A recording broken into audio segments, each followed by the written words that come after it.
আমার রান্নার চ্যানেল তেল ঝালে আপনাদেরকে স্বাগতম। আমি আজকে আপনাদেরকে রান্না করে দেখাবো সরিষা বাটায় কচুরলতির পাতুরি। কচুরলতি বাঙালিদের কাছে খুব জনপ্রিয় একটি খাবার, আর যদি হয় পাতুরি তাহলে তো কথাই নেই। তাহলে চলুন দেখে আসি কিভাবে কচুরলতির পাতুরি তৈরি করব। কচুরলতির পাতুরি তৈরি করতে আমি প্রথমেই নিয়ে নিয়েছি পেঁয়াজ বাটা 1 টেবিল চামচ,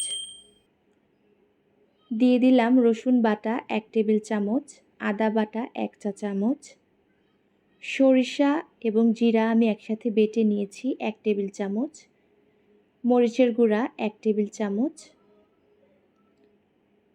লবণ দিয়ে দিয়েছি স্বাদ মতো। এখানে আমি আরও দিয়ে দিব সরিষার তেল। এটি একদম খাঁটি সরিষার তেল দিয়েছি আমি এখানে 2 টেবিল চামচ। দিয়ে আমি মশলাগুলোকে মাখিয়ে নিব। মশলাগুলোকে মাখিয়ে নিয়ে এর মধ্যে আমি দিয়ে দিব কচুরলতি। কচুরলতিগুলোকে আমি খুব ভালোভাবে ধুয়ে পরিষ্কার করে পানি ঝরিয়ে নিয়েছি। মশলাগুলোর সাথে কচুরলতিগুলোকে এখন আমি মাখিয়ে নিব। মাখিয়ে নিয়ে এর মধ্যে আমি আরও দিয়ে দিব চিংড়ি মাছ। চিংড়ি মাছগুলোকেও আমি ভালোভাবে মাখিয়ে নিব। মশলাগুলো যেন খুব ভালোভাবে মাখানো হয়, একটু খেয়াল রাখবেন। মশলাগুলো মাখানো হয়ে গিয়েছে, এখন আমি চলে যাব পাতুরি তৈরি করতে। পাতুরি তৈরি করার জন্য এখানে আমি নিয়ে নিয়েছি কলা পাতা। কলা পাতাগুলোকে আমি ভালোভাবে ধুয়ে পরিষ্কার করে পানি মুছে নিয়েছি। একটু খেয়াল রাখবেন কলা পাতা যেন কোনো পানি না থাকে। এখানে আমি আরও দিয়ে দিয়েছি একটি গোটা কাঁচামরিচ এবং সামান্য পরিমাণ সরিষার তেল। সরিষার তেল উপর থেকে দিলে কচুরলতির যেই পাতুরিটি ড্রাই হবে না। এখন আমি কলাপাতা ভাঁজ করে নিব। কলাপাতা ভাঁজ করার সময় একটু আস্তে আস্তে ভাঁজ করবেন, না হলে কলাপাতা ফেটে যেতে পারে।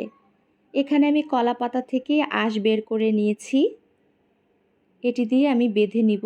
আপনারা যদি এরকম আঁশ বের করতে না পারেন তাহলে কিন্তু আপনারা সুতাও ব্যবহার করতে পারেন।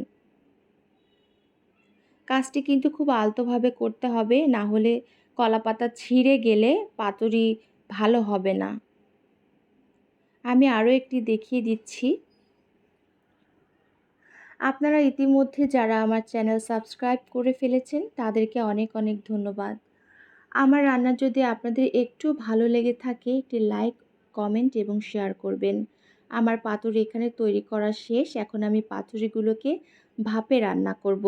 ভাপে রান্না করার জন্য আমি আগে থেকেই একটি হাঁড়িতে পানি গরম করে নিয়েছিলাম। পানি গরম হয়ে গিয়েছে, এখন আমি একটি স্টিমার বসিয়ে দিয়েছি উপরে। দিয়ে আমি পাতুরিগুলোকে ভালোভাবে বসিয়ে নিয়েছি উপরে। তারপরে আমি ঢেকে 20 মিনিটের জন্য রান্না করব। আপনাদের কাছে যদি এমন স্টিমার না থাকে আপনারা ঝাঁঝরিতেও কিন্তু এটি করতে পারেন। 20 মিনিট পরে কলাপাতার রং কিন্তু একদমই চেঞ্জ হয়ে গিয়েছে, দেখতেই পাচ্ছেন। এ পর্যায়ে কিন্তু খুব সুন্দর একটি ফ্লেভারও বের হচ্ছে। পাতুরির যে ফ্লেভার সেটি বের হচ্ছে। আমি কিন্তু পাতুরি তুলে নেব এখন। তুলে একটি আপনাদেরকে আমি খুলে দেখিয়ে দিচ্ছি যে ভেতরে কত সুন্দর কচুরলতি সিদ্ধ হয়ে গিয়েছে। আপনাদের মূল্যবান সময়ের জন্য অনেক অনেক ধন্যবাদ।